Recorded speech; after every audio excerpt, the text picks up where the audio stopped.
सोचिए, भारत का जो सबसे बड़ा टैक्स सुधार है जीएसटी, उसके एक बहुत ही जरूरी कड़ी पिछले 8 सालों से गायब थी। आज हम उसी गुमशुदा पहेली के टुकड़े को समझने जा रहे हैं, जो अब आखिरकार अपनी जगह पर आ गया है। जरा कल्पना कीजिए, एक बहुत बड़ी एकदम मॉडर्न मशीन तैयार की गई है जो वादा करती है देश की इकोनॉमी को रफ्तार देने का। लेकिन उसका एक सबसे जरूरी पुर्जा ही गायब है, वो भी 8 साल से। भारत के गुड्स एंड सर्विसेज टैक्स यानी जीएसटी सिस्टम के साथ सच कहूं तो बिल्कुल यही हो रहा था।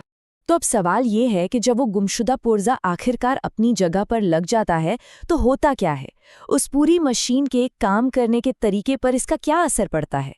आइए इस पूरी कहानी को धीरे धीरे समझते हैं। इस नई संस्था के आने से पहले का जो मंजर था ना, वो कुछ और ही था।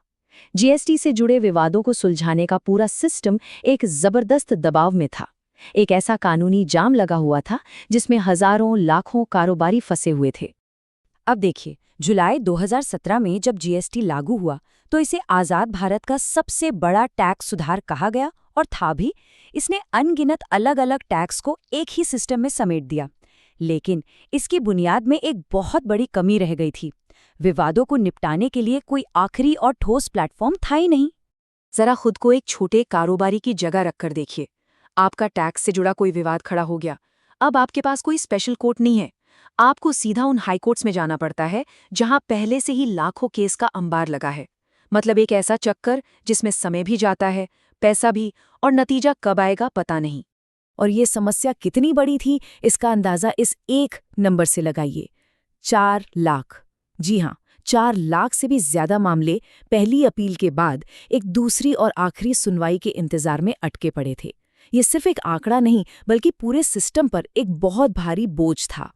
तो फिर सवाल वही है, आखिर इस इतनी जरूरी संस्था को हकीकत बनने में 8 साल का इतना लंबा वक्त क्यों लग गया? इसकी भी एक कहानी है जो उतनी ही पेचीदा है। चलिए इस पूरे सफर पर एक नजर डालते हैं। 2017 में जीएसटी कानून में इस ट्रिब्यूनल का वादा तो किया गया था, लेकिन फिर आया साल 2019 जब मद्रास हाईकोर्ट ने इसके पहले वाले स्ट्रक्चर पर ही ये कहते हुए रोक लगा दी कि ये न्यायिक रूप से आज़ाद नहीं है। इसके बाद तो कानूनी बदलावों और केंद्र राज्य सरकारों के बीच सहमति बनाने की कोशिश में ही कई साल निकल गए, और आखिरकार अब जाकर जीएसटी एपेलेट ट्रिब्यूनल, जिसे हम जीस्टैट कह रहे हैं, उसने काम करना शुरू किया है। इस लंबी देरी का असर सीधा पड़ा कारोबार के माहौल पर। सोचिए, जो व्यापारी हैं, जो इन्वेस्टर्स हैं, उनके मन में कैसी अनिश्चितता होगी जब उन्हें यही ना पता हो कि अगर कोई टैक्स विवाद हो गया तो उसे सुलझाने का एक साफ और भरोसेमंद रास्ता है भी या नहीं। लेकिन अब वो लंबा इंतजार खत्म हो गया है। जीएसटी का आना इस पूरी कहानी में एक बहुत बड़ा मोड़ है। ये वो समाधान है जिसका देश की अर्थव्यवस्था को बेसब्री से इंतजार था। तो ये जीएसटी आखिर है क्या चीज? देखिए, आसान भाषा में इसे आप जीएसटी मामलों के लिए एक स्पेशल कोर्ट समझिए। ये टैक्स विवादों में अपील सुनने वाली दूसरी और सबसे बड़ी अथॉरिटी है, और इसका सबसे बड़ा मकसद है हाई कोर्ट्स पर पड़े मुकदमों के बोझ को हल्का करना। अब इसकी बनावट बड़ी दिलचस्प है।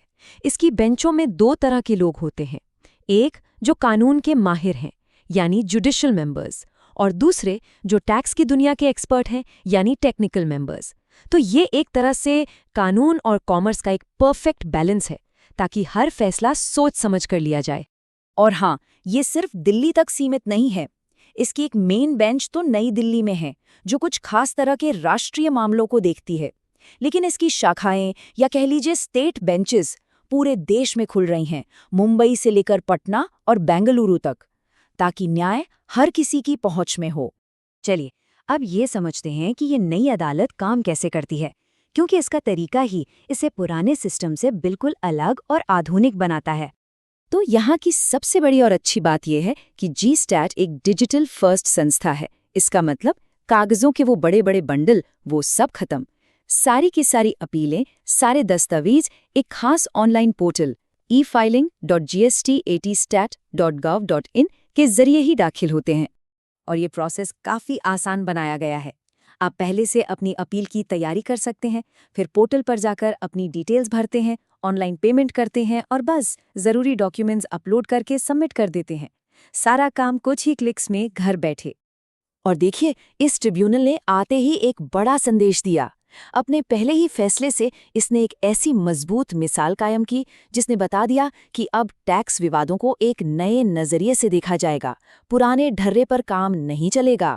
पहले क्या होता था, मान लीजिए आपके 2 टैक्स रिटर्न GSTR-1 और GSTR-3B में थोड़ा भी फर्क आ गया तो उसे सीधे सीधे टैक्स चोरी या धोखाधड़ी मान लिया जाता था।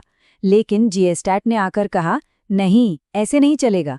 उन्होंने साफ किया कि सिर्फ एक छोटा मोटा अंतर धोखाधड़ी का सबूत नहीं हो सकता। अगर कोई लेन देन असली है तो उसकी छोटी मोटी गलतियों को कठोरता से नहीं बल्कि व्यावहारिकता से देखने की जरूरत है। तो अब हम आते हैं सबसे बड़े सवाल पर। जीएसटीआई आ तो गया है, उम्मीदें भी बहुत हैं, लेकिन क्या इसकी राह आसान है? क्या ये मुकदमों के इस अंबार को एक संतुलन में बदल पाएगा? देखिए, इसके सामने चुनौतियां एक नहीं कई हैं। सबसे पहली और सबसे बड़ी चुनौती तो है वो 4 लाख से ज्यादा पेंडिंग मामलों का पहाड़। दूसरी, ये पक्का करना कि देश भर की सभी बेंचों में कानून की समझ एक जैसी हो, अलग अलग नहीं। तीसरी, टैक्स अधिकारियों के दबाव से खुद को आज़ाद रखना। और चौथी, अपने डिजिटल सिस्टम को हमेशा मजबूत और सुरक्षित बनाए रखना।